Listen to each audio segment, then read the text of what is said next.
ke dalam kawasan penalti. Bagaimana? Apa dikeluarkan? Lepas daripada pemain Fort Travel. Bagaimana percubaan daripada penalti? Fort Travel. Antara terus ke dalam kawasan penalti. Jadi kawal oleh rakan mencari ruang. Antara daripada Timothy ke dalam kawasan penalti, peluang. Oh.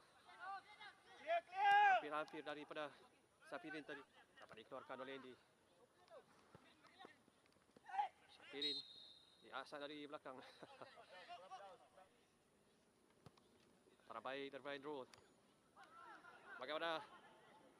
Terlepas daripada penjaga. Tidak ke mana hantaran yang dilakukan. Bagaimana? Timothy ketika ini. Percubaan daripada Timothy. Tapi hanya dapat kembali kepada Andrew. Bagaimana? Percubaan terus daripada Andrew. Melantun. Lepas daripada tangkapan. Masih lagi. Sapirin ketika ini. Sayang. Kiki ketika ini. Tidak dikawal Kiki. Bagaimana? Percubaan. Bagaimana satu dorongan di dalam kawasan penalti. Ada ruang untuk pemain ini. Percaya ruang. Oh.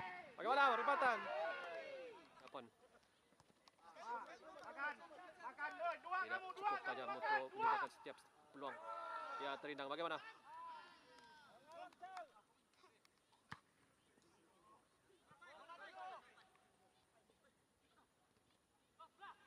Bahaya situasi ini. Percubaan. Oh, hampir-hampir. Bujur berjaya di tampan keluar oleh penjaga. Lepas pemain Fort Travel masih lagi. Oh.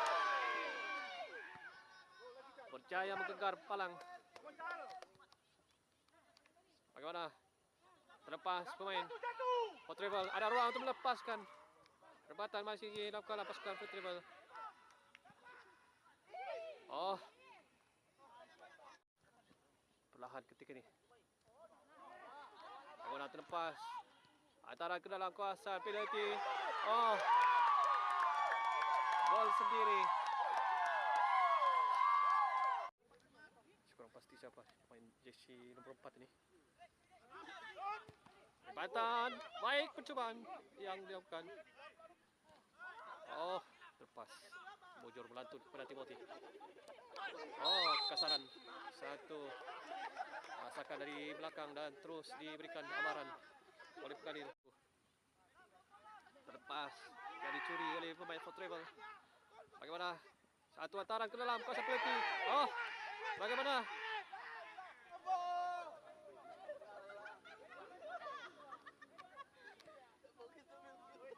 LT cari ruang dan kasaran di luar.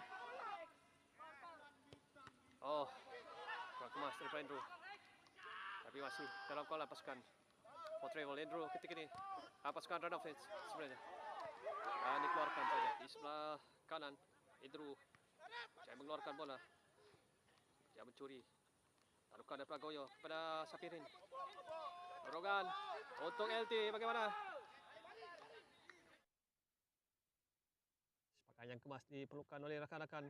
Hantaran ke Yopos melantun. Dan gol. Yang kedua untuk pasukan Fort Travel. Hantaran daripada Andrew. Satu percubaan terus yang dilakukan. Fair play. Daripada Andrew. Oh. Hampir-hampir. Dapat kepada siapa? Sapirin ada ruang untuk Sapirin percubaan daripada Sapirin. Baik percubaan yang dilakukan ke dalam kawasan penalti. Dan kasaran daripada Sapirin untuk pasukan Fort Travel. Cara yang cukup dekat untuk melepaskan percubaan terus ke dalam gawang. Gol bagaimana? Itu dia. Gol yang ketiga untuk mendapatkan kedudukan terlebih dahulu. Ataupun Fort Travel percubaan daripada Sapirin. Terlepas. Dapat dicuri, dikuis penarakan oleh pemain Fort Travel. Bahaya situasi ini. Bagaimana rempatan? Ya.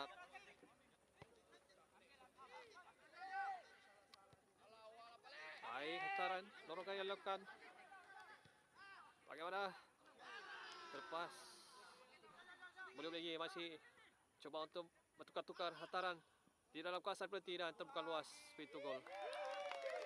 Untuk gol yang keempat. Hantaran ke tengah. Bukan untuk dikejar. Bagaimana ini? Terlepas pemain. Fort Travel percobaan. Tapi tersasar. Sepakan kaki kiri nampaknya yang akan dilakukan oleh Goyo. Percobaan terus daripada Goyo. Baik. Tapi dapat diselamatkan. Diberikan untuk pasukan Fort Travel. Dan itu dia tiupan whistle penawar. Sudah pun dilakukan oleh pengadil perlawanan untuk mendapatkan